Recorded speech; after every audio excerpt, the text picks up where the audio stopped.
옛날 옛적 충청도 홍주장터에는 금례라는 국수장수가 살고 있었어요. 손맛 하나로 소문난 여인이었지요. 새벽마다 가마솥에 불을 지피며 구수한 멸치 육수 냄새가 장터 골목 끝까지 퍼져나갔고 사람들은 그 냄새를 따라 아침마다 줄을 섰어요. 그녀의 곁에는 늘 7살 딸 토리가 함께였지요. 눈이 다람쥐처럼 말똥말똥하고 손도 빨라서 멸치똥 고르는 일을 어매 옆에서 도맡았지요. 아버님이 일찍 세상을 뜨고 나서 어매와 단둘이 살았지만 토리는 언제나 씩씩했어요. 어매, 왜 국수는 뜨거울 때 먹어야 맛있어요? 금례가 웃으며 입을 열려던 찰나였어요. 장터 입구에서 쾅 소리가 났습니다. 포졸 서넛이 들이닥쳤어요. 앞장선 사내는 어깨가 떡 벌어지고 힘이 장사였지요. 마을 제1부자 심좌수 댁에서 부리는 억칠이라는 자였습니다. 쇠사슬을 철컥거리며 걸어왔어요. 심좌수 댁 비단을 훔친 도둑 금례를 잡아라. 억칠의 고함에 장터 사람들이 우르르 물러섰어요. 금례의 얼굴이 하얗게 굳었지요. 그때 토리가 억칠의 앞으로 달려 나왔어요. 두 팔을 벌리고 버텼습니다. 우리 어매는 새벽부터 저랑 같이 국수만 만들었어요. 제가 옆에서 다 봤단 말이에요. 억칠이 콧방귀를 끼며 토리를 옆으로 밀쳐버렸어요. 그리고 갓 삶아진 국수가 담긴 소쿠리를 장화발로 냅다 짓밟았지요. 퍽 소리가 났어요. 하얀 국숫가락이 흙먼지와 뒤섞여 쏟아졌습니다. 토리는 그 자리에 굳어버렸어요. 아무 소리도 들리지 않았지요. 장터가 조용해진 것인지 토리의 귀가 막힌 것인지 그저 쏟아진 국수만 눈에 들어왔지요. 천천히 주먹을 쥐었어요. 어매가 새벽마다 정성으로 삶아낸 국수였는데 그때였어요. 억칠이 금례의 팔을 낚아채 끌기 시작했습니다. 금례가 뒤를 돌아봤어요. 토리와 눈이 마주쳤지요. 금례의 입이 움직였어요. 소리는 들리지 않았지만 토리는 알았습니다. 괜찮다고 하는 것이었어요. 포졸들이 그 뒤를 따랐지요. 장터 상인들은 숨죽이고 바라보기만 했어요. 아무도 앞으로 나서주지 않았습니다. 어매가 장터 골목 안으로 사라졌어요. 토리는 한참을 그 자리에 서 있었지요. 그리고 천천히 고개를 들었어요. 아이의 두 발이 움직이기 시작했습니다. 억울하게 누명을 쓴 어매가 끌려가고 어린 토리만 홀로 남겨졌습니다. 관아 담벼락 아래 토리가 밤을 지새웠어요. 차가운 이슬이 옷을 적시고 배도 고팠지요. 그래도 자리를 뜰 수가 없었어요. 저 담 안에 어매가 갇혀 있다는 것을 알았으니까요. 동이 트자 관아 하인이 문을 열고 나왔어요. 토리가 달려가 바짓가랑이를 잡았지요. 하인이 내려다 봤어요. 아이의 입술이 파랗게 얼어 있었습니다. 아저씨, 종이 한 장만 주세요. 하인이 추워서 벌벌 떠는 토리를 보며 물었어요. 종이 어디다 쓰려고? 어매 살려달라고 사또한테 드릴 거예요. 너 글을 쓸 줄이나 아니? 토리가 잠깐 생각했습니다. 몰라요. 근데 종이는 있어야 하잖아요. 하인이 어이없다는 듯 이면지 한 장을 던져줬습니다. 토리는 그것을 두 손으로 꼭 받아들었지요. 한 글자도 쓸 수 없었어요. 그래도 괜찮았습니다. 이것이 어매를 살릴 유일한 무기였으니까요. 토리는 담장을 기어 올랐습니다. 손에 흙이 묻고 무릎이 긁혔지만 멈추지 않았어요. 담 위에 올라서니 아래가 아찔했지요. 그래도 뛰어내렸습니다. 사또의 집무실 마당이었어요. 포졸들이 달려들어 토리를 잡아 끌어내려 했지요. 그때 안쪽에서 낮은 목소리가 들렸습니다. 멈추거라. 사또였어요. 술상 앞에 앉아 있었지요.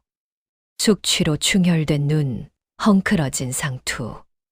빈 술잔이 상 위에 나뒹굴고 있었어요. 흑투성이 아이 하나가 마당에 뛰어든 것이 어이없었던 것인지 그냥 멍하니 바라만 봤습니다. 토리가 마당을 가로질러 걸어갔어요. 그리고 사또의 술상 위에 종이를 탁 내려놨지요. 이게 무엇이냐? 소장이에요. 사또가 종이를 집어 앞뒤로 살폈습니다.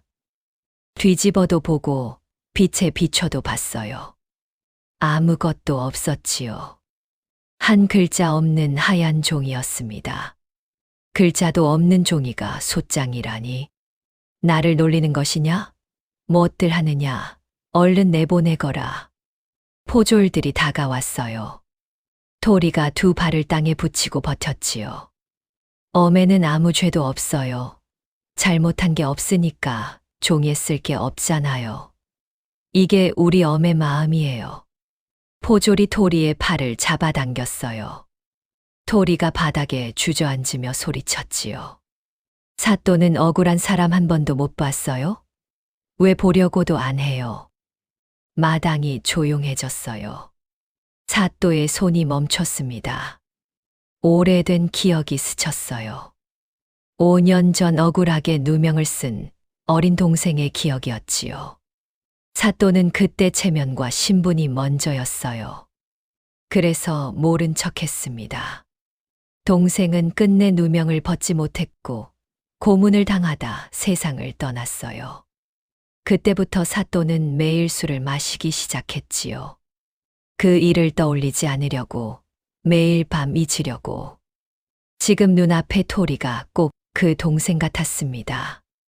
사또가 천천히 술잔을 상 위에 뒤집어 엎었어요. 그리고 포졸을 향해 말했지요. 내일 재판을 열겠다. 이 아이 내보내지 마라. 그리고 금례라는 여인의 사건 기록을 가져오너라. 토리의 외침이 사또가 평생 묻어둔 기억을 건드렸고 사또는 처음으로 움직이기 시작했습니다. 재판이 열리는 날이었어요. 심좌수가 새 도포를 걸치고 거들먹거리며 관아 마당으로 들어섰습니다. 마을 제일 부자의 돈놀이까지 하는 자였지요. 갓도 반듯하고 도포도 고왔어요. 그런데 눈빛만은 달랐습니다. 웃음기 하나 없이 서늘했지요. 뒤를 따르는 하인 셋이 커다란 비단 두루마리를 마당 한가운데 쌓아 올렸어요. 5필이었지요. 어른 남자도 두 팔로 겨우 들 만한 크기였습니다. 이것이 바로 저 국수쟁이 여편네가 훔친 비단입니다. 저희 집 창고에서 없어진 것과 똑같지요. 심좌수가 사또를 향해 허리를 굽히며 말했어요. 목소리는 공손했지만 눈빛은 이미 끝난 일이라는 듯 여유로웠지요. 토리가 비단 더미를 바라봤어요. 그리고 달려가 두 손으로 있는 힘껏 밀어버렸습니다. 비단이 마당 바닥에 와르르 풀렸어요. 하인들이 소리를 질렀고 심좌수의 얼굴이 굳었지요. 토리가 풀린 비단 두루마리를 두 손으로 들어올리려 했어요. 꿈쩍도 하지 않았지요. 두 팔로 안아봐도 마찬가지였습니다. 얼굴이 빨개졌어요. 사또 저도 못 들어요. 저보다 훨씬 힘센 아저씨들도 2명이서 겨우 들었잖아요. 토리가 숨을 헐떡이며 사또를 향해 외쳤습니다. 우리 엄에는 무릎이 아팠어. 매일 밤 소금으로 문질러요. 제가 옆에서 매일 봤단 말이에요. 이 무거운 걸 들고 어떻게 담을 넘어요? 아전들이 서로 얼굴을 마주보며 수군거렸어요. 마당 구석에 모인 백성들도 웅성거리기 시작했지요. 사또가 포졸을 바라봤습니다. 금례의 무릎 상태를 확인하라. 포졸이 옥으로 들어갔다 돌아왔어요. 사또, 죄인의 두 무릎에 오래된 상처와 부기가 있사옵니다. 오래 쪼그려 앉아 일한 사람의 무릎이 틀림없습니다. 마당이 조용해졌어요. 심좌수의 여유롭던 입꼬리가 서서히 내려갔습니다. 토리가 심좌수를 똑바로 바라봤어요. 우리 엄의 무릎이 왜 아픈지 알아요?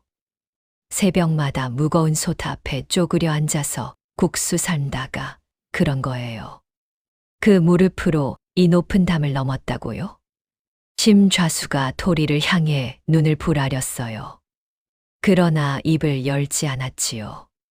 할 말이 없었던 것이었습니다. 사또가 붓을 들었어요. 금내의 신체 상태를 정식 기록에 남겨라. 처음으로 재판 기록에 금내의 이름이 죄인이 아닌 방향으로 적혔습니다. 토리는 그것을 몰랐지만 심좌수가 처음으로 말문이 막힌 그 순간을 똑똑히 눈에 담았지요. 심좌수의 눈빛이 처음으로 흔들렸어요. 그 눈빛 속에 무언가가 있었습니다. 당황함인지 분노인지. 토리는 그것이 무엇인지 몰랐지만 무섭다는 것은 알았어요. 그래도 시선을 내리깔지 않았습니다. 비단의 무게와 엄해의 무릎이 거짓말을 흔들기 시작했고 심좌수는 처음으로 말문이 막혔습니다. 다음 날 재판이 다시 열렸어요. 심좌수 쪽 증인이 나섰습니다. 억칠이었지요. 금례를 직접 잡으러 갔던 자였어요.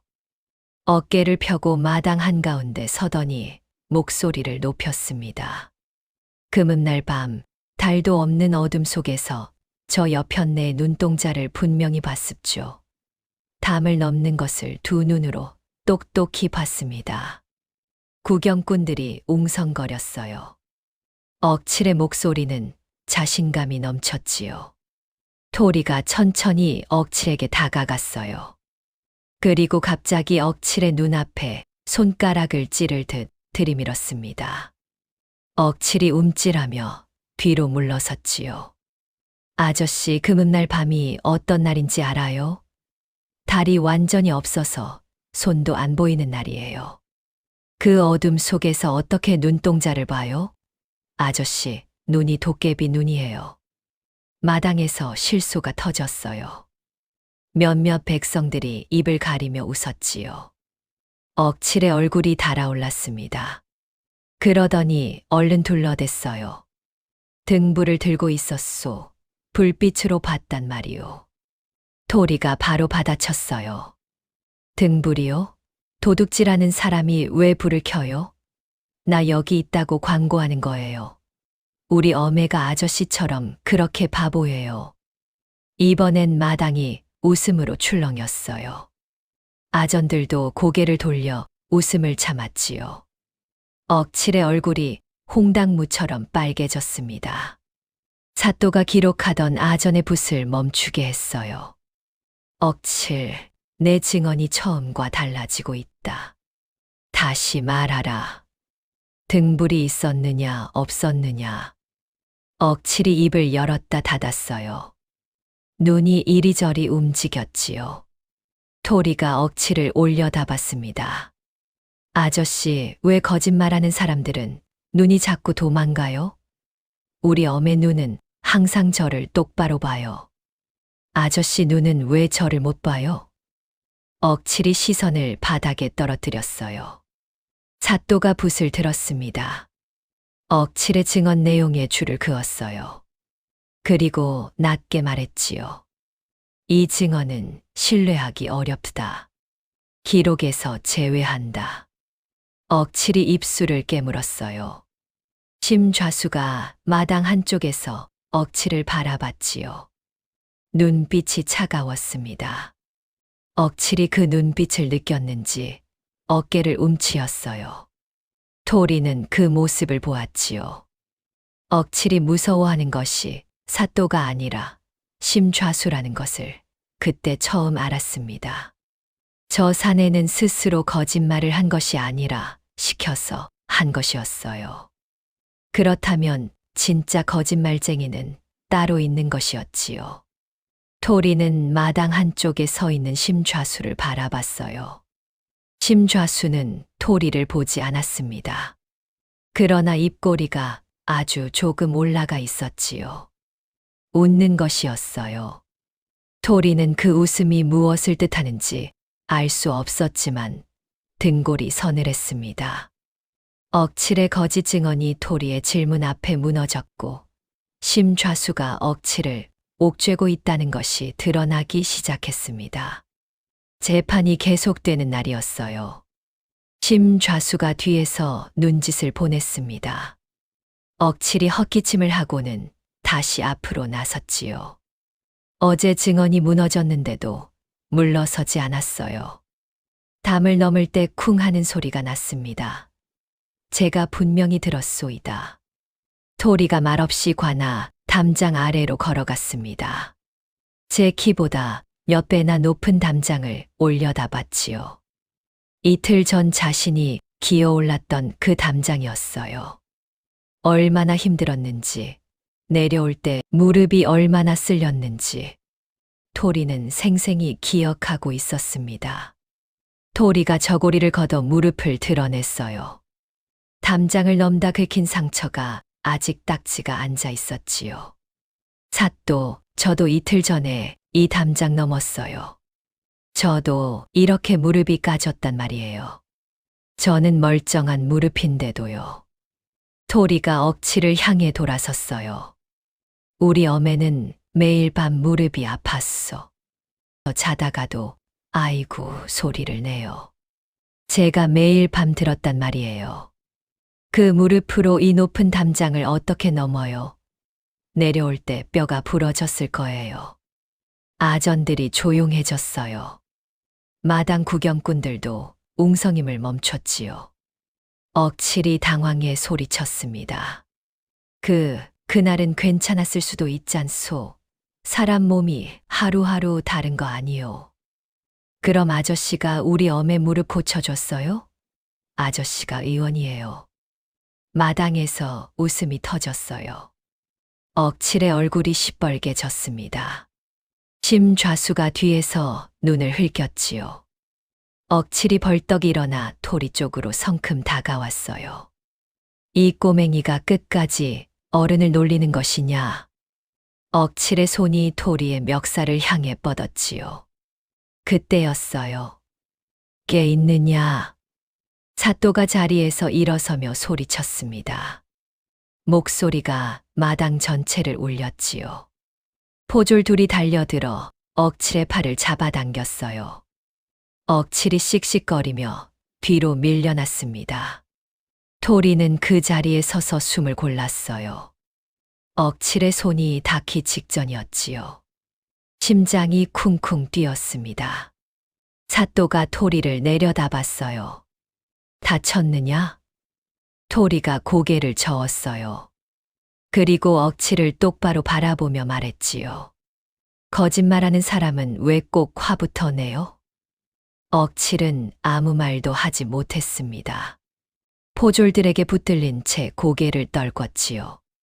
삿도가 억칠을 향해 냉정하게 말했어요. 앞으로 아이 앞에서 손을 쓰면 법으로 다스릴 것이다. 억칠이 굳은 얼굴로 고개를 숙였습니다. 심좌수는 아무 말도 하지 않았어요. 그저 팔짱을 끼고 마당 한쪽에 서 있었지요. 그러나 처음으로 입꼬리가 내려가 있었습니다. 토리가 제 무릎 상처로 진실을 증명했고 삿도가 처음으로 토리 편에 서서 억칠을 눌렀습니다. 재판이 잠깐 멈춘 사이였어요. 심좌수의 하인이 토리를 찾아왔습니다. 좌수 나으리께서 잠깐 보자 하신다. 토리는 발이 무거웠어요. 그래도 따라갔지요. 심좌수의 사랑채였습니다. 심좌수는 방석 위에 편히 앉아 차를 마시고 있었어요. 토리가 들어서자 인자한 할아버지처럼 환하게 웃었지요. 상 위에는 먹음직스러운 떡이 놓여 있었고 그 옆에 비단 주머니가 하나 있었습니다. 심좌수가 주머니를 집어 토리 앞에 내밀었어요. 이게 뭔지 아느냐? 금화란다. 이걸 받고 어매가 비단을 훔쳤다고 말하거라. 그럼 너희 모자는 평생 국수 안 팔아도 떵떵거리며 살 수 있단다. 토리는 주머니를 받았어요. 손바닥에 묵직하게 눌렸지요. 그리고 바닥에 쏟아버렸습니다. 쨍그랑 금화들이 마루에 튀어 굴렀어요. 왜 어매가 안 한 짓을 했다고 해요? 이거 받으면 어매가 죄인이 되잖아요. 우리 어매는 지금까지 거짓말 한 번 안 했어요. 저도요. 이 돈 받고 거짓말하면 우리가 진짜 나쁜 사람이 되는 거잖아요. 심좌수의 웃음기가 싹 가셨어요. 천천히 자리에서 일어서며 목소리를 낮췄습니다. 곰방대를 손가락으로 천천히 두드렸지요. 방 안 공기가 달라졌어요. 아까의 떡도 방석도 인자한 웃음도 전부 가짜였다는 것을 토리는 그제야 알았습니다. 이 돈이면 내 어매를 살릴 수도 있고 죽일 수도 있다. 잘 생각해 보거라. 심좌수가 곰방대를 들어 토리의 손등을 내리치려 했어요.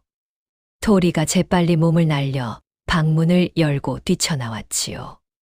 신발도 제대로 못 신고 마당을 가로질러 달렸습니다. 대문을 나서는데 뒤에서 심좌수의 목소리가 들렸어요. 저 아이를 그냥 두면 안 되겠구나. 웃음기도 없고 화도 없는 목소리였습니다. 토리는 그 말을 등 뒤로 들으며 골목을 뛰었어요. 골목을 빠져나와 담벼락에 등을 붙이고 숨을 골랐습니다. 다리가 후들거렸어요. 심좌수 사랑채에 들어갈 때만 해도 그렇게 무서운 사람인 줄 몰랐지요. 좋은 것을 내밀면서 속으로는 나쁜 짓을 꾸미는 사람이 있다는 걸 이제는 알았습니다. 처음으로 이길 수 없는 상대를 만난 것 같다는 생각이 들었어요. 심좌수의 회유가 실패로 끝났고 토리는 이제 귀찮은 아이가 아니라 없애야 할 상대가 되었습니다. 그날 밤이었어요. 토리는 관아 근처 마을 어귀 헛간에서 잠을 청하고 있었습니다. 며칠 전 길을 잃은 토리를 보고 측은히 여긴 마을 할머니가 헛간을 내어준 것이었지요. 이름도 모르는 할머니였어요. 피부치도 아니었습니다. 그래도 토리에게는 그 집더미가 유일한 잠자리였지요. 몸은 피곤했지만 눈은 쉽게 감기지 않았어요. 어매가 옥에서 밥은 먹는지 추운 데서 자는 건 아닌지 집더미를 끌어안고 눈을 감으려는데 눈물이 먼저 나왔지요. 낮에는 싸워야 하니까 참았는데 밤이 되니 참을 수가 없었어요. 게다가 재판 날짜가 미뤄졌다는 말이 머릿속을 떠나지 않았습니다. 심좌수가 사또에게 무언가를 했다는 것을 토리는 알고 있었지요. 그때였어요. 퍽. 창호지를 뚫고 돌덩이 하나가 날아 들어왔습니다. 토리의 머리맡 바닥에 박혔지요. 조금만 더 위였으면 머리에 맞을 뻔했어요. 토리는 심장이 쿵 내려앉았습니다. 돌덩이의 종이가 감겨 있었어요. 글자를 모르는 토리는 소리를 듣고 나온 헛간 주인 할머니를 흔들어 깨웠지요. 등잔에 불을 켠 할머니의 얼굴이 하얗게 질렸어요. 입을 닫지 않으면 내 어매 목이 달아난다. 할머니가 떨리는 목소리로 읽어주었습니다. 목소리가 중간에 끊겼지요. 토리는 잠시 그 자리에 서 있었어요. 손이 떨렸습니다. 무릎도 떨렸지요. 그래도 주저앉지 않았어요. 겁을 주려고 돌을 던진 것이라면 던진 사람이 아직 근처에 있을 것이었습니다. 토리는 돌을 들고 헛간 문을 열었어요. 골목이었습니다. 어두웠지만 나무 뒤에 숨어 있는 그림자가 보였어요. 숨소리가 들렸지요. 토리가 그림자를 향해 소리쳤습니다. 거기 누구예요? 할 말 있으면 나와서 해요. 왜 숨어 있어요? 그림자가 움찔했어요. 나쁜 짓을 하고 있으니까 숨는 거잖아요. 나쁜 짓 안 하는 사람은 안 숨어요. 그림자가 골목 저쪽으로 뛰어 달아났습니다. 발소리가 빠르게 멀어졌지요. 토리는 그 자리에 주저앉았어요. 다리에 힘이 풀렸습니다. 한참을 그렇게 앉아 있었지요. 할머니가 헛간 문 앞에 서서 토리를 바라보고 있었어요. 아무 말도 하지 않았습니다. 그냥 토리 옆에 와서 등을 한번 쓸어내려 주었지요. 남의 아이였지만 그것만으로도 충분했어요. 할머니가 수수죽을 끓여줬어요. 토리가 세 숟가락을 먹다 멈췄습니다. 할머니, 어매는 지금 뭐 먹고 있을까요? 할머니가 대답하지 못했어요. 그냥 토리 그릇에 죽을 더 떠줬지요. 토리가 천천히 먹었어요. 뜨거웠습니다. 어매 국수처럼요. 날이 밝았습니다. 토리는 세수도 제대로 못하고 관아로 향했어요. 손에는 어젯밤 날아온 돌을 그대로 쥐고 있었지요. 겁을 주려고 날아온 돌 하나가 오히려 토리의 손에서 무기가 되었습니다. 억칠이 다시 새로운 증언을 가져왔어요. 금은밤 증언이 무너지고 등불 이야기도 무너졌지요. 그런데도 억칠은 물러서지 않았어요. 오히려 더 큰 목소리로 마당 한가운데 섰습니다. 분명히 봤습니다. 금내가 빨간 댕기를 메고 담을 넘는 것을. 마당이 술렁였어요. 어제까지 등불 이야기로 말문이 막혔던 억칠이 새로운 증거를 들고 나온 것이었지요. 심좌수가 뒤에서 만족스러운 표정을 지었습니다. 토리는 억칠의 말을 듣자마자 품속을 뒤졌어요. 손에 낡은 가위 하나가 잡혔지요. 토리가 항상 들고 다니던 것이었어요. 엄의 물건이었습니다. 토리가 앞으로 걸어 나왔어요. 사또, 우리 어매는 아버님 돌아가시고 나서 댕기를 안 매요. 3년 전부터요. 제가 이 가위로 엄의 머리를 직접 잘랐어요. 토리가 가위를 높이 들어 보였습니다. 억칠이 노린 것이 빗나간 순간이었어요. 3년 전부터 댕기를 끊었다는 사실을 억칠은 몰랐던 것이었지요. 엄의 머리가 지금 얼마나 짧은지 옥에 가서 직접 보면 알잖아요. 빨간 댕기가 어디 있어요? 사또가 포조를 향해 말했습니다. 금내의 머리 상태를 확인하라. 포졸이 옥에 다녀왔어요. 사또, 금내의 머리는 짧게 잘려 있사옵니다. 댕기를 맬 수 없는 길이입니다.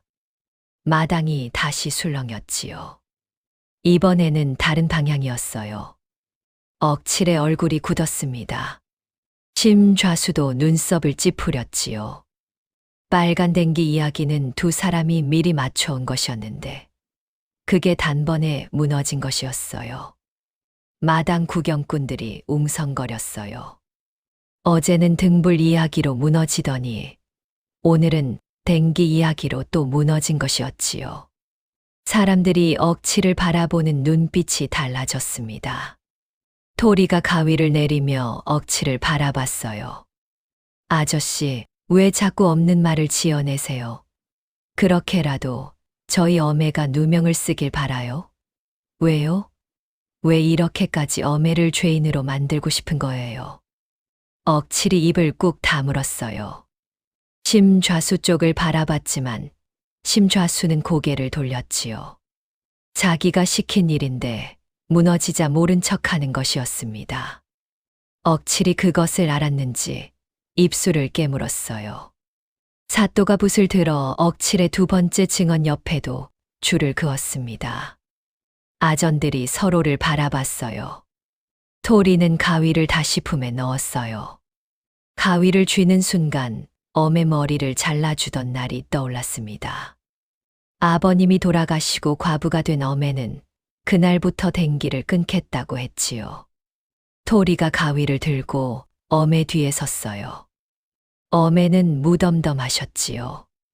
바닥에 한 움큼씩 떨어지는 머리카락을 보고 토리가 울었습니다. 어매가 토리를 꼭 안아줬어요.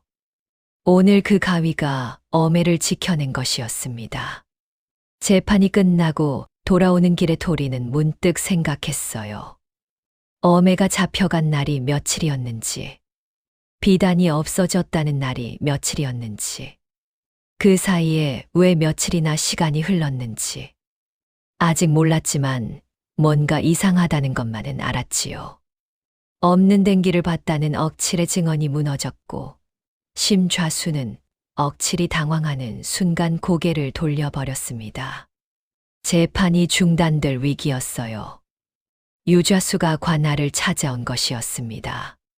심좌수보다 더 높은 자리에 있는 자였지요. 이 고을에서 장터 자리 배정부터 관아 일까지 손을 뻗는 사람이었어요. 유좌수가 사또 앞에 서서 말했습니다. 이 재판을 아직도 끌고 있소. 금례가 죄인이라는 건 이미 정해진 것이나 다름없소. 빨리 마무리하시오. 목소리는 낮고 느긋했어요.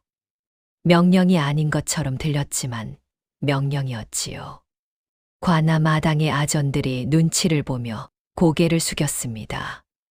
유좌수는 이 고을에서 사또보다 더 많은 것을 쥐고 있는 자였어요.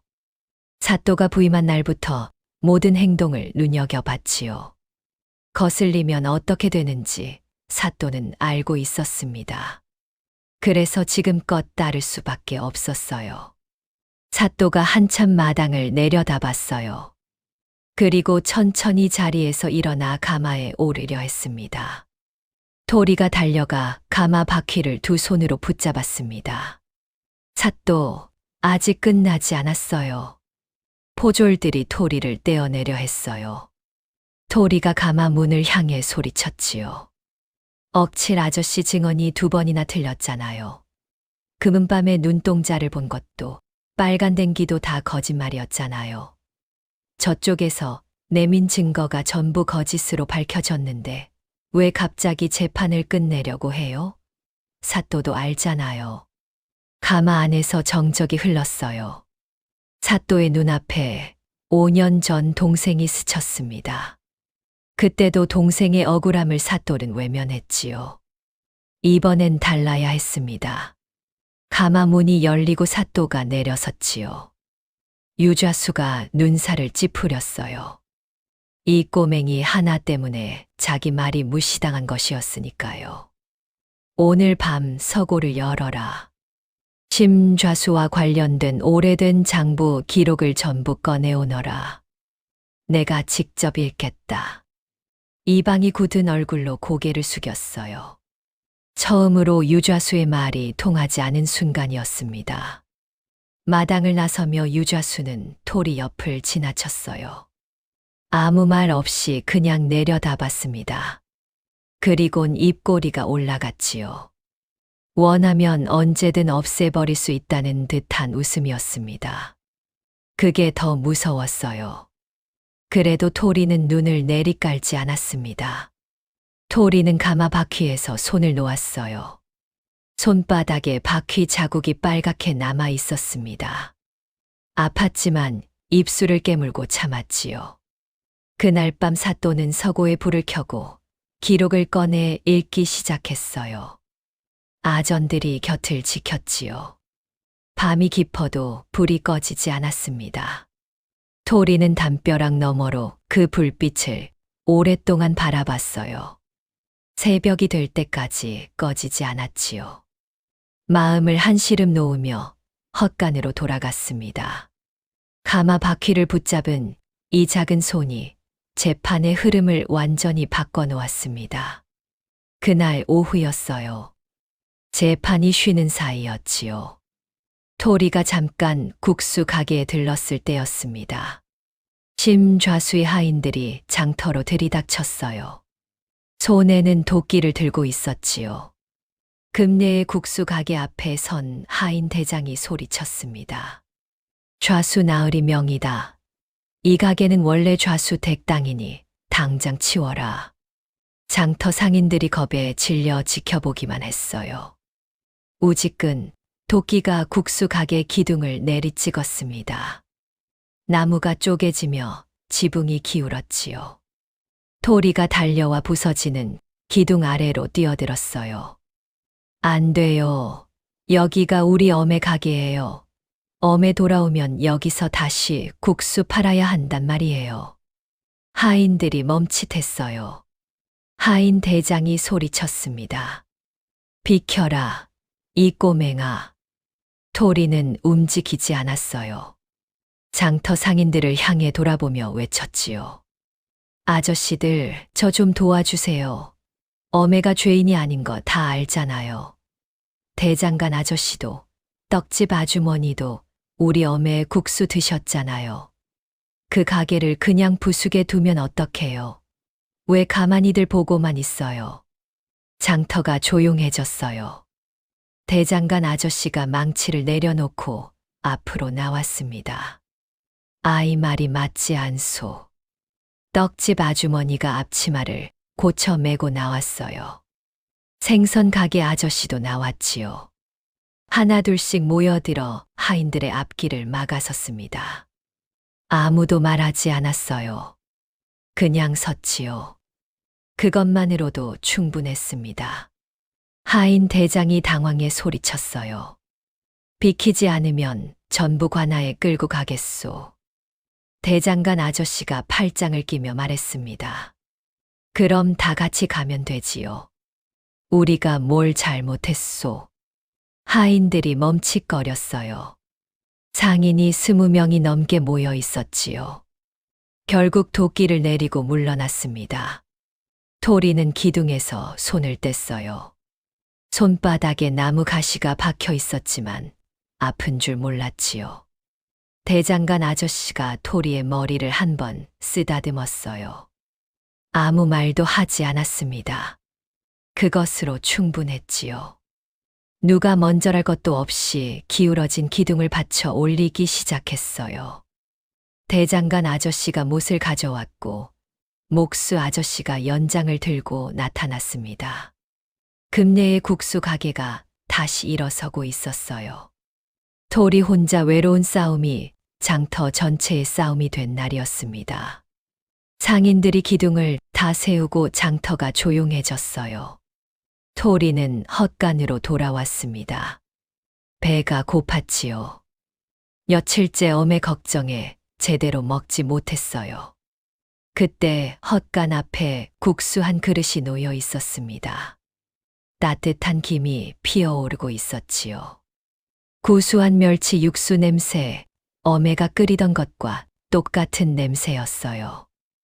옆집 할머니가 제 걱정에 두고 가셨을 거라 생각했지요. 토리가 젓가락을 들었습니다. 그때였어요. 헛간 앞을 어슬렁거리던 길고양이가 재빠르게 국수 가닥 하나를 낚아채 갔어요. 토리가 쫓으려다 멈췄습니다. 고양이가 국수를 삼키더니 갑자기 내 발이 뻣뻣해지고 입에서 거품을 물고 옆으로 쓰러졌어요. 토리는 한참을 그 자리에 서 있었습니다.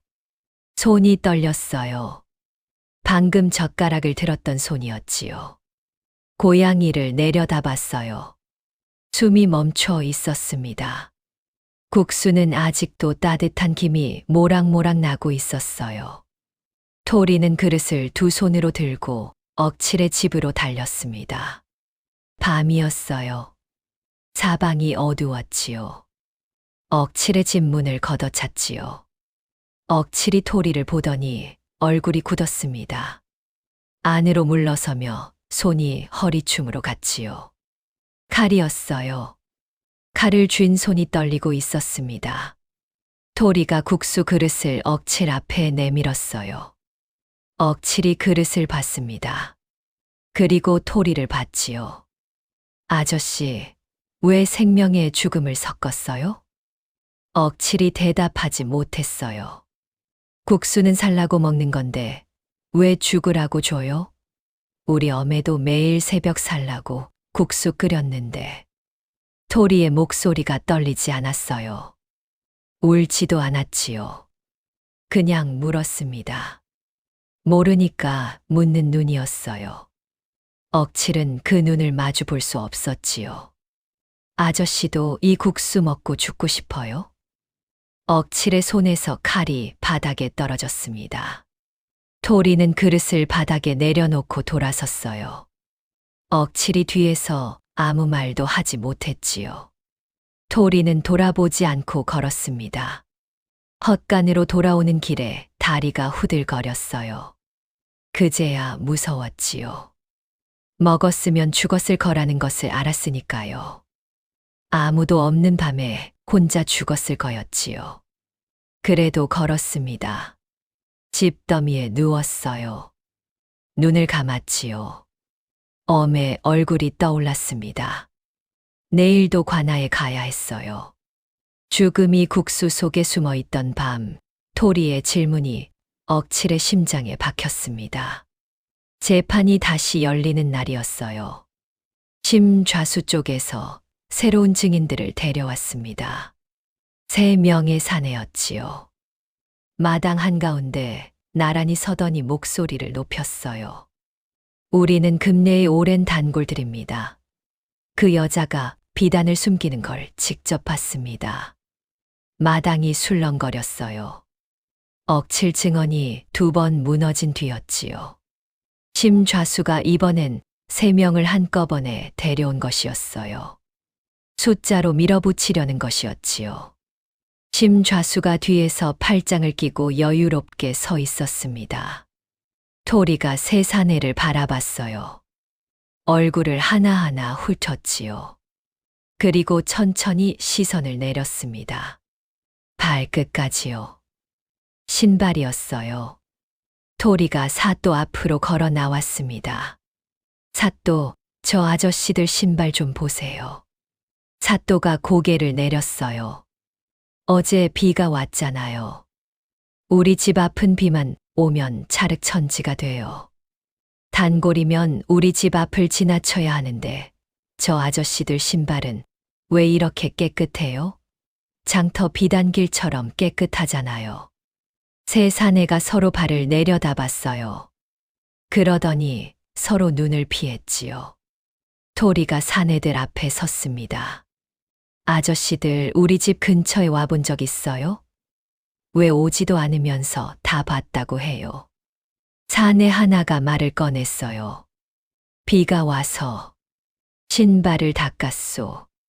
언제요? 지금 막 신고 왔는데요. 신발이 이렇게 깨끗하려면 닦고 나서 한 발짝도 안 걸어야 해요. 2번째 사내가 끼어들었어요. 우리는 뒷길로 왔소. 차르길을 안 지나쳤소. 뒷길은 어제 장마로 막혔는데요. 우리 할머니도 돌아왔다고 했어요. 3번째 사내가 입을 열었어요. 그것은. 첫 번째 사내가 얼른 말을 잘랐지요. 우리가 본 건 맞소. 날짜는. 날짜가 언제예요? 10월. 10월 며칠이요? 사내가 2번째 사내를 힐끗 봤어요. 2번째 사내가 3번째 사내를 봤지요. 3사람이 서로 눈치를 봤습니다. 마당이 조용해졌어요. 토리가 말했어요. 왜 남의 인생을 훔쳐요? 비단보다 남의 인생이 더 탐나서 거짓말하는 거예요. 거짓말하면 신발도 깨끗해져요. 우리 어매는 매일 새벽 국수 끓이느라 손이 퉁퉁 부었는데 아저씨들은 그 인생 훔치면서 발도 안 더럽혀요. 마당에서 웃음이 터졌어요. 그러나 웃음 뒤에 수군거림이 따라왔지요. 저 3사람 어디서 왔는지 아느냐? 심좌수 창고에서 일하는 자들 아니냐? 장터 사람들이 알아봤습니다. 사또가 차갑게 3사내를 내려다봤어요. 날짜도 모르는 목격자가 무슨 증인이요? 포졸, 저 3사람을 잡아두어라. 어디서 왔는지 조사하겠다. 포졸들이 움직였어요. 3사내가 발버둥을 쳤지만 끌려갔지요. 심좌수의 얼굴이 처음으로 어두워졌어요. 팔짱이 풀렸지요. 여유롭던 눈빛이 흔들렸습니다. 토리는 그 눈빛을 똑바로 봤어요. 심좌수가 먼저 시선을 피했지요. 악의 연대가 하나씩 끊어지고 있었습니다. 심좌수가 마지막 패를 꺼냈어요. 하인 하나가 마당으로 들어서며 천 조각을 높이 들었습니다. 금내의 국수 가게 손밑 아궁이 제 속에서 비단이 나왔습니다.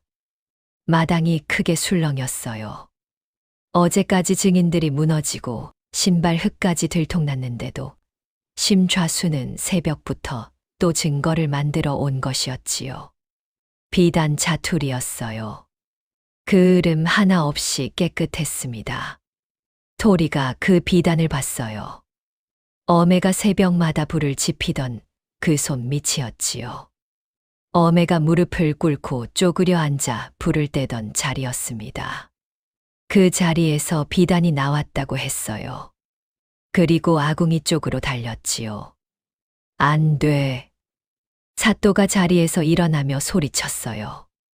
토리가 아궁이 앞에 쪼그리고 앉아 불길 속으로 손을 집어넣으려 했지요. 사또가 달려와 토리를 낚아챘습니다. 토리의 손이 불 가까이에 닿기 직전이었어요. 사또가 토리를 꽉 안은 채 말했습니다. 이게 무슨 짓이냐? 토리가 사또를 올려다 봤어요. 사또, 진실은 이렇게 뜨거운데 왜 저 사람들은 자꾸 차가운 거짓말만 가져와요? 하루 종일 불을 떼던 손밑인데 비단이 왜 안 타요? 비단이 불보다 더 독해요? 마당이 조용해졌어요. 사또가 토리를 내려놓으며 그 비단 자투리를 집어들었습니다. 손바닥으로 천천히 만져봤지요. 차가웠어요. 뜨겁게 달아오른 아궁이에서 나왔다는 비단이 차가웠습니다. 사또가 심좌수를 향해 돌아섰어요. 당장 심좌수의 집을 수색하라. 저 비단은 방금 가져온 것이다. 심좌수가 소리쳤어요. 사또, 7살짜리의 말장난에 관아의 위엄이 흔들려서야 되겠습니까? 사또의 목소리가 낮고 단호했습니다.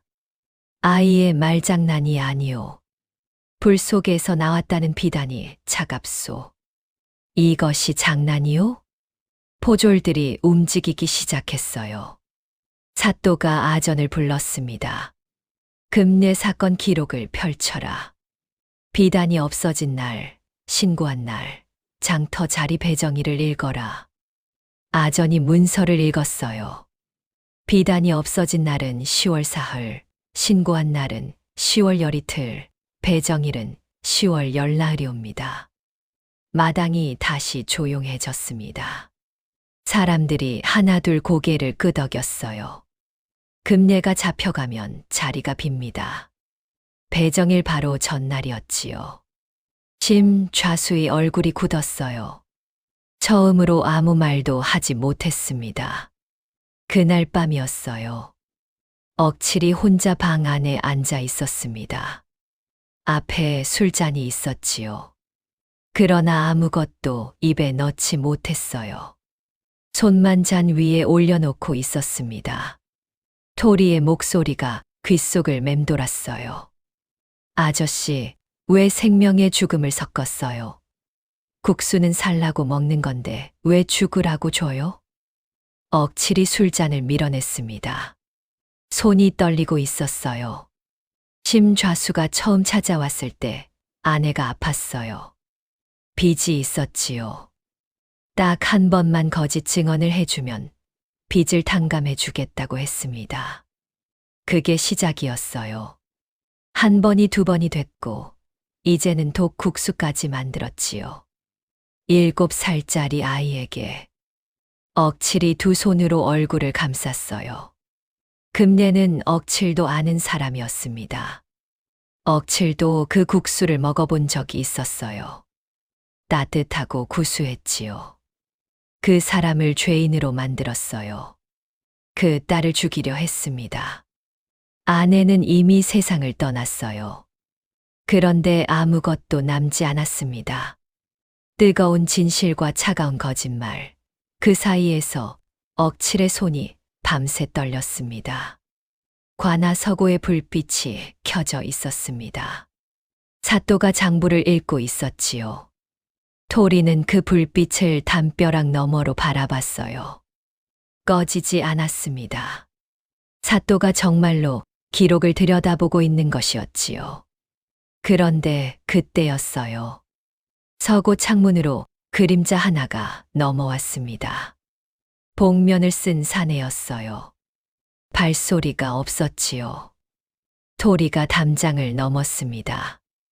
이미 여러 번 넘어본 담장이었어요. 캄캄한 서고 아니었습니다. 사내가 책장 앞에 서서 장부를 하나씩 꺼내 살피고 있었어요. 사또는 안쪽 방에 있었지요. 아직 눈치채지 못한 것이었습니다. 토리는 책상 밑으로 기어들어 숨을 죽였어요. 사내가 장부 하나를 집어들었습니다. 품에 넣으려 했지요. 그때였어요. 토리가 손을 뻗어 바닥에 노쇠, 요강을 집어들었습니다. 그리고 힘껏 바닥에 내던졌어요. 쾅! 소리가 서고 전체에 울렸습니다. 사내가 굳었어요. 안쪽에서 발소리가 들렸지요. 복도에서도 발소리가 났습니다. 포졸들이었어요. 사내가 창문으로 뛰어가려 했어요. 그러나 이미 포졸들이 문을 열고 들어서고 있었지요. 출구가 없었습니다. 사내가 잡혔어요. 토리는 책상 밑에서 기어 나왔습니다. 장부를 두 손으로 꼭 안고 있었지요. 숨이 가팠어요. 무릎이 떨렸습니다. 그래도 장부를 놓지 않았어요.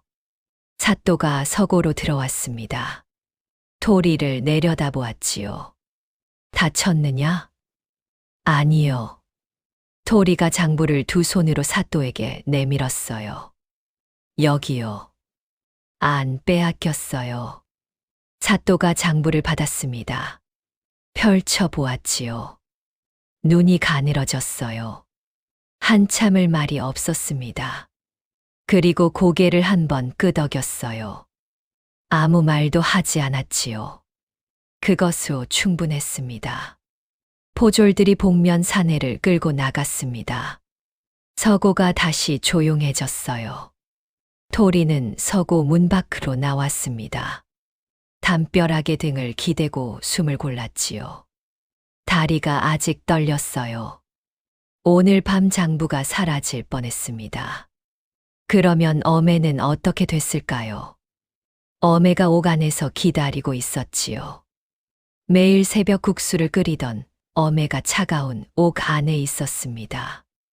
눈물이 나오려 했어요. 참았지요. 아직 끝나지 않았으니까요. 글자를 훔치러 온 자는 잡혔고 장부는 사또의 손 안에 있었습니다. 어매를 구할 진짜 열쇠가 오늘 밤 지켜진 것이었어요. 심좌수가 억치를 불렀어요. 심좌수의 집에서 포졸들이 나오고 있었지요. 빈손이었습니다. 비밀 창고를 찾지 못한 것이었어요. 심좌수가 뒷마당에 서서 그 모습을 보고 있었지요. 처음으로 웃고 있었습니다. 재판에서 계속 밀렸는데도 오늘은 웃었어요. 그 웃음이 억칠을 더 무겁게 짓눌렀습니다. 억칠은 담벼락 옆에 서 있었어요. 심좌수가 내민 것이 손 안에 있었지요. 작은 약사발이었어요. 심좌수가 낮게 말했습니다. 이게 끝이다. 내가 입을 열면 나도 죽고 너도 죽어. 내가 먼저 깔끔하게 가면 내 가족은 내가 챙겨주마. 억칠이 약사발을 바라봤어요. 손이 떨렸지요. 며칠째 잠을 못 잤습니다. 토리의 목소리가 머릿속을 떠나지 않았어요. 국수 그릇을 내밀던 작은 손이 눈앞에 어른거렸지요. 국수는 살라고 먹는 건데 왜 죽으라고 줘요? 억칠이 심좌수를 봤어요. 심좌수는 억칠을 보지 않았지요. 그냥 담벼락 너머를 바라보고 있었습니다. 이미 억칠은 쓸모를 다한 것이었어요. 살려더 봤자 짐이 될 뿐이었지요. 오래전부터 알고 있었습니다. 그래도 여기까지 왔어요. 억칠이 약사발을 입으로 가져갔어요.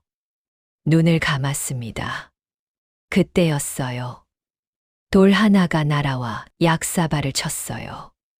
약이 사방으로 튀었습니다. 억칠이 고개를 들었지요. 토리였어요. 토리가 뒷마당 담벼락 위에 서 있었습니다. 숨을 헐떡이고 있었어요. 뛰어온 것이었지요. 토리가 담벼락에서 뛰어내려 억칠 앞에 섰습니다. 품에서 마른 국수 가락을 꺼냈어요. 억칠이 눈을 크게 떴지요. 토리가 국수를 억칠에게 내밀었어요. 왜 죽어서 도망가요? 억칠이 대답하지 못했습니다. 아저씨, 살아서 미안하다고 말하는 게 왜 죽는 것보다 힘들어요? 억칠의 눈에 눈물이 맺혔어요. 죽으면 우리 어메 국수 다시는 못 먹는데 왜 죽으려 해요? 우리 어메가 아저씨한테 뭘 잘못했어요? 어메는 아저씨한테 국수도 팔았잖아요. 그 어메가 지금 옥 안에 있어요. 억칠의 무릎이 꺾였어요. 바닥에 주저앉았지요.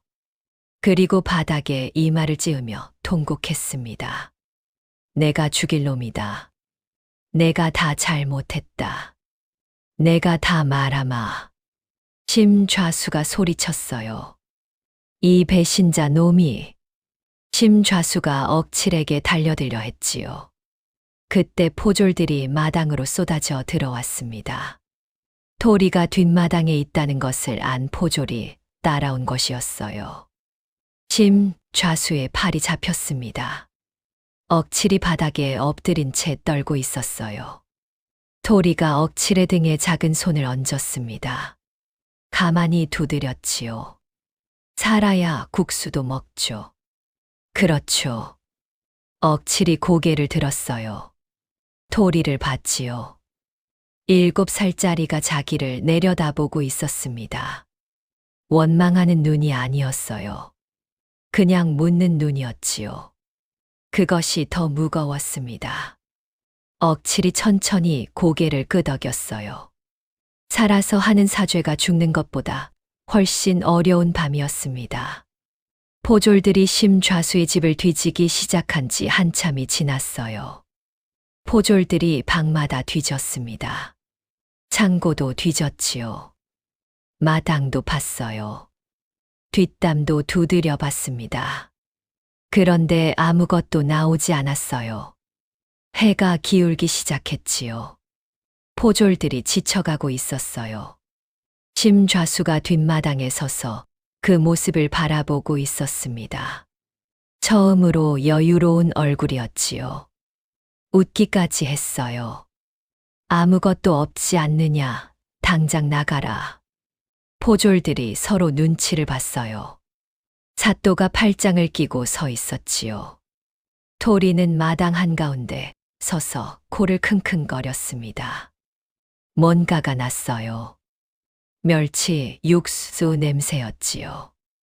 어메가 새벽마다 끓이던 그 냄새였어요.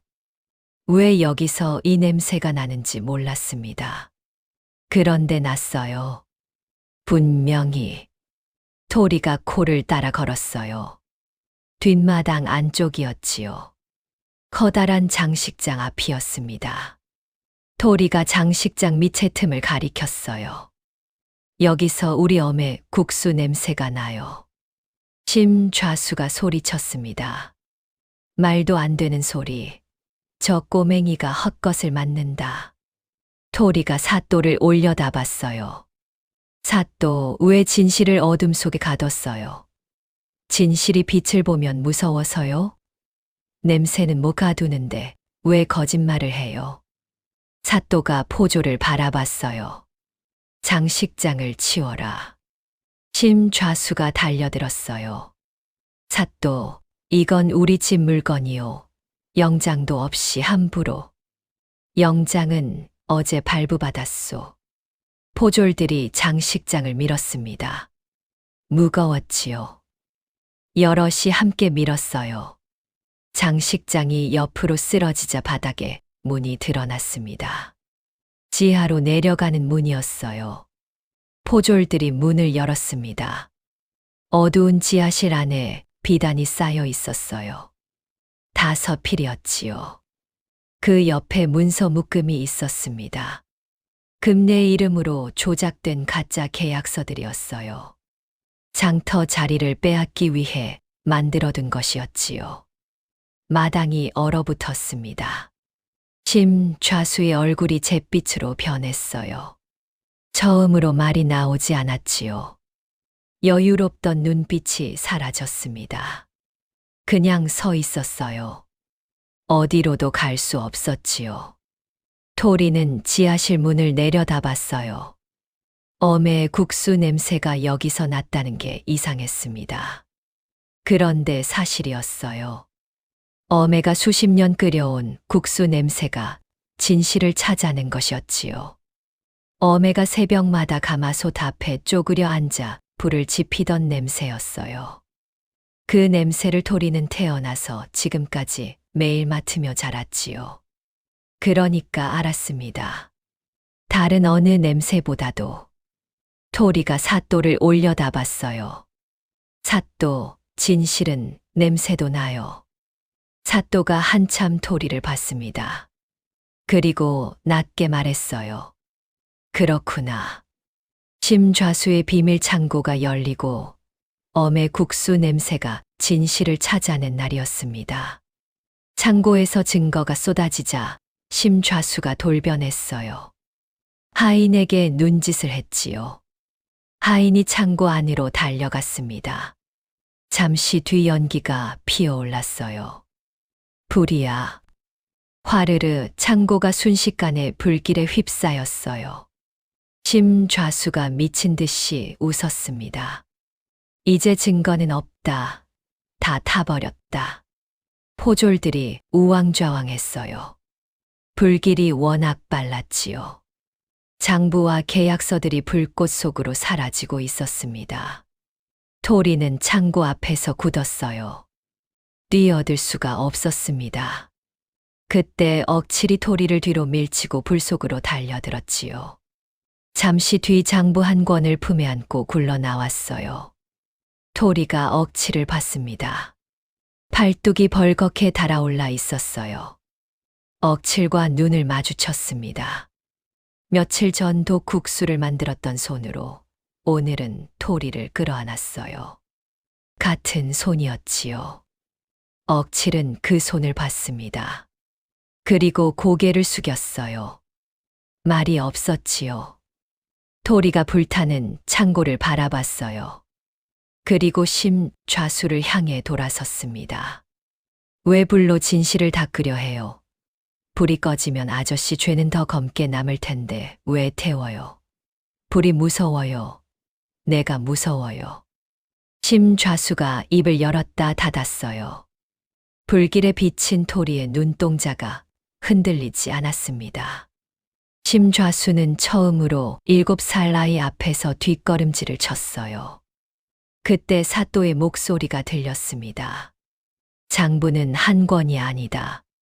서고에도 사본이 있다. 심 좌수가 굳었어요. 어젯밤 서고 자객이 훔쳐가려 했던 장부 말이요. 그 장부는 이미 안전한 곳에 있소. 토리가 품에서 장부를 꺼내 사또에게 건넸어요. 어젯밤 서고에서 지킨 그 장부였지요. 사또가 장부를 받아들며 심 좌수를 향해 말했습니다. 증거는 두 곳에 있었소. 하나는 타버렸지만 하나는 여기 있소. 심 좌수, 이제 무엇을 태우겠소? 심 좌수의 무릎이 꺾였어요. 스스로 주저앉은 것이었습니다. 억칠이 토리 옆에 서 있었어요. 화상 입은 팔뚝을 감싸 쥐고 있었지요. 토리가 억칠의 소매를 살짝 잡아당겼습니다. 아저씨, 내일 재판에서 다 말해줘요. 알겠죠? 억칠이 고개를 끄덕였어요. 그리고 토리의 머리를 한번 쓰다듬었습니다. 아무 말도 하지 않았지요. 불이 꺼지고 잿더미만 남았지만 진실은 살아 있었습니다. 최종 재판이 열리는 날이었어요. 심 좌수가 마지막으로 소리쳤습니다. 창고는 탔소, 증거가 없소, 저 여편네를 처형하라. 마당이 술렁거렸어요. 억칠이 자백을 했지만 심 좌수는 끝까지 버텼지요. 장부 한 권이 남아 있었지만 심 좌수 측에서 조작됐을 가능성을 주장했어요. 마당의 공기가 다시 무거워졌습니다. 토리가 앞으로 걸어 나왔어요. 품에서 종이를 꺼냈습니다. 하얀 종이였지요. 글자는 한자도 없었어요. 그런데 접힌 자국이 거미줄처럼 빽빽했습니다. 마당이 조용해졌어요. 누군가 낮게 중얼거렸습니다. 저게 다 관아에 나온 날이구나. 글자는 없었지만 토리가 버텨온 날들이 전부 새겨져 있었지요. 담벼락 아래서 얼어붙었던 밤도, 돌이 날아오던 밤도, 독국수 앞에 섰던 밤도, 불길 속으로 뛰어들던 날도 전부 저 접힌 자국 안에 있었습니다. 금례가 옥안에서 그 종이를 봤어요. 눈물이 흘렀지요. 아무 말도 못했습니다. 토리가 그 종이를 입에 넣었어요. 토리야. 금례가 절규했습니다. 마당의 모든 사람이 굳어버렸어요. 토리가 종이를 천천히 씹었습니다.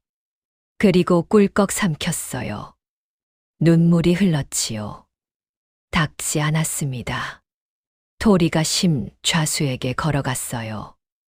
이제 내 몸에 진실이 들어갔는데 아저씨는 어떻게 내 배를 가를 거예요? 내가 소장인데 나도 태워버릴 거예요. 마당이 찬물을 끼얹은 듯 고요해졌어요. 누군가 울기 시작했지요. 떡집 아주머니였습니다. 대장간 아저씨가 고개를 돌렸어요. 생선 가게 아저씨가 소매로 눈을 훔쳤지요. 사또가 일어섰어요. 5년 전 동생을 외면했어요. 그 죄를 술로 덮으려 했지요. 덮이지 않았습니다. 그런데 이 아이가 담을 넘어온 날부터 달라졌어요. 아이가 외요를 멈추지 않으니까 사또도 외를 묻기 시작했지요. 지금 이 자리까지 온 것은 토리 때문이었습니다. 이 아이가 진실이다. 심좌수와 유좌수를 형틀에 묶어라. 포졸이 움직였어요. 심좌수의 팔이 잡혔습니다. 유좌수의 가시 비뚤어졌지요. 언제나 느긋하게 웃던 얼굴에서 웃음이 사라졌어요. 처음으로 유좌수가 뒷걸음질을 쳤습니다. 장터 사람들이 마당을 채우고 있었어요. 아무도 소리치지 않았습니다. 그냥 보고 있었지요. 그 침묵이 어떤 야유보다 무거웠어요. 토리가 마당 한가운데 서 있었습니다. 그때였어요. 관아 안쪽 문이 열렸어요. 금례가 걸어 나왔습니다. 얼굴이 수척했고 눈이 부어 있었어요. 저고리가 구겨져 있었지요. 금례가 마당을 봤어요. 토리가 거기 서 있었습니다. 흙이 묻고 무릎이 까지고 입술이 부르텄어요. 그런데도 울지 않았어요.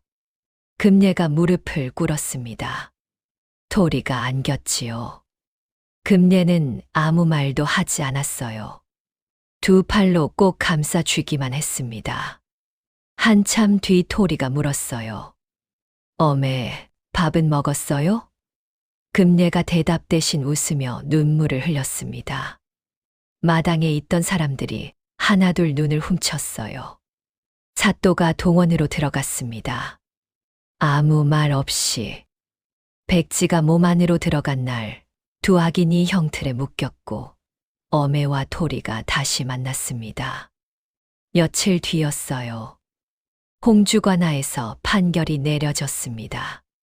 심좌수는 무고죄와 증인 매수, 장터 자리 배정 조작으로 곤장 80대에 재산 일부 몰수, 3년 유배형이었어요. 유좌수는 뇌물수수와 관하 권력남용으로 곤장 60대에 관직 박탈, 2년 유배형이었지요. 억칠은 위증죄로 곤장 50대에 관직 박탈이었습니다. 유좌수의 며느리 가게는 닫혔어요. 며느리는 시아버지의 유배 소식을 듣고 친정으로 돌아갔다 합니다. 형 집행날 장터 사람들이 관아 앞에 모여 있었어요. 아무도 야유하지 않았습니다. 아무도 손가락질하지 않았지요. 그냥 보고 있었어요. 조용한 구경이었지요. 그 침묵이 어떤 소리보다 무거웠습니다. 토리는 그 자리에 없었어요. 금례가 데리고 가지 않았지요. 볼 것 없다고 했습니다. 토리가 왜요 하고 물었지만 금례가 이번에는 대답 대신 토리의 손을 잡고 걸었어요. 며칠 뒤 장터에 연기가 피어올랐어요. 금례가 국수 가게를 다시 열었습니다. 새벽마다 가마솥에 불을 지폈지요. 구수한 멸치 육수 냄새가 장터 골목 끝까지 퍼져나갔어요. 사람들이 그 냄새를 따라 아침마다 줄을 섰습니다. 토리가 소쿠리를 올려다 봤어요. 어메. 응. 이번엔 안 쏟아졌네요. 금례가 손을 멈췄습니다. 그리고 토리를 봤어요. 억칠이 장화발로 짓밟던 그날이 떠올랐지요. 그때는 흙바닥에 쏟아졌어요. 지금은 소쿠리 안에 온전히 담겨 있었습니다. 금례가 웃었어요. 울면서 웃었지요. 토리가 멸치똥을 고르기 시작했습니다. 작은 손이 빠르게 움직였어요. 예전과 똑같았지요. 달라진 것은 딱 하나였어요. 어매가 옆에 있었습니다. 장터 사람들도 하나둘 나왔어요. 대장간 아저씨가 망치를 들고 가게 문을 열었지요. 떡집 아주머니가 시루에 불을 올렸습니다. 생선 가게 아저씨가 명태를 내걸었어요. 아무 일도 없었다는 듯이, 그러나 전과는 조금 다른 얼굴로 아침이 시작됐지요. 토리가 국수 한 가닥을 집어 입에 넣었어요. 뜨거웠습니다. 어매가 끓인 국수였지요. 어매, 왜 국수는 뜨거울 때 먹어야 맛있어요? 금례가 웃었어요. 그냥 그렇단다. 왜요? 금례가 대답하지 않았습니다. 웃기만 했지요. 토리가 다시 물으려다 멈췄어요. 이번에는 그냥 먹었습니다. 뜨겁고 구수했어요. 어매와 토리, 다시 함께한 새벽이었습니다. 장터가 원래대로 돌아왔어요. 심좌수와 유좌수는 유배를 떠났습니다. 심좌수 며느리 가게는 닫혔지요. 금례의 국수 가게에는 매일 아침 줄이 섰어요. 토리는 그 옆에 앉아 멸치똥을 골랐습니다. 예전과 똑같았지요. 달라진 것은 한 가지였어요. 어매가 국수를 끓이는 소리를 들으며 잠에서 깰 수 있다는 것이었습니다. 어느 날 아침이었어요. 사또가 관아 마당에 국수 한 그릇을 받아 들고 있었지요. 금례가 문지기에게 맡겨 보낸 것이었어요. 사또가 젓가락을 들었습니다. 국수 가락이 참으로 길구나. 토리가 옆에서 그 모습을 보고 있었어요. 어떻게 들어왔는지 어느새 마당에 와 있었지요. 사또가 토리를 보더니 웃었습니다. 쫓아내지 않았어요. 사또. 응. 왜 나쁜 사람은 꼭 나중에 잡혀요? 처음부터 잡혔으면 어매 무릎이 안 아팠을 텐데. 사또가 젓가락을 멈췄어요. 대답하지 않았지요. 대답할 수 없었습니다. 토리가 장터를 바라봤어요. 생선 가게 아저씨가 명태를 내걸고 있었지요. 명태의 눈이 저쪽을 보고 있었어요. 크고 동그랗고 흐리지 않았지요. 삿도, 왜 생선은 죽어서도 눈을 안 감아요? 삿도가 토리를 봤어요. 우리가 진실을 덮을까봐 무서워서 계속 보고 있는 거예요? 나도 생선처럼 진실을 다 보고 싶어요. 삿도가 국수를 씹다가 멈췄습니다. 한참을 토리를 봤지요. 그리고 천천히 다시 씹었어요. 토리가 품속을 만졌어요. 새로 접어넣은 깨끗한 백지였습니다. 아직 아무것도 쓰여 있지 않았어요. 접힌 자국도 없었지요. 새 것이었습니다. 그때 저 멀리 금내의 가마솥에서 소리가 들려왔어요. 보글보글. 새벽마다 듣던 그 소리였습니다. 국수 끓는 소리였지요. 토리가 삿도를 올려다 봤어요. 삿도, 저 소리요. 응. 세상에서 제일 좋은 소리예요. 삿도가 웃었습니다. 토리는 품속의 새 백지를 만졌어요. 글자는 여전히 한자도 없었습니다. 하지만 괜찮았어요. 질문은 멈추지 않을 것이었으니까요. 국수 끓는 소리처럼 매일 새벽 연기가 피어오르듯. 홍주 장터에는 그 뒤로 이런 말이 돌았다 합니다. 국수 장수 금내 딸 토리한테 물어봐라. 그 아이가 왜요? 3번 하면 거짓말은 못 버틴다. 칼이 아니었어요. 주먹이 아니었지요. 권세도 재물도 학식도 아니었습니다. 7살 아이의 손에 들인 것은 글자 한자 없는 백지 한 장뿐이었어요. 그러나 그 백지 앞에서 거짓은 버티지 못했습니다. 옛말로 이런 말이 있지요. 아이의 입에서 나온 말을 가벼이 듣지 말라. 하늘이 쓰는 붓은 때로 가장 작은 손에 쥐어진다. 권세를 믿고 남의 자리를 빼앗으려 한 자가 있었지요. 돈을 받고 거짓말을 하다 스스로 무너진 자가 있었습니다. 그리고 글자 한자 없는 백지를 들고 관아담을 넘은 7살 아이가 있었지요. 거짓은 화려했고 진실은 작았습니다. 그러나 끝에 남은 것은 새벽마다 피어오르는 국수 냄새였어요. 토리가 외요를 멈추지 않았기에 어메가 돌아왔고, 어메가 돌아왔기에 국수 끓는 소리가 다시 들렸습니다. 그것으로 충분했지요. 오늘 이야기 마음에 남으셨다면 다음 꽃빛 야담에서도 함께 해주세요. 좋아요와 구독은 더 좋은 이야기로 찾아오는 힘이 됩니다. 모두 따뜻한 하루 보내세요.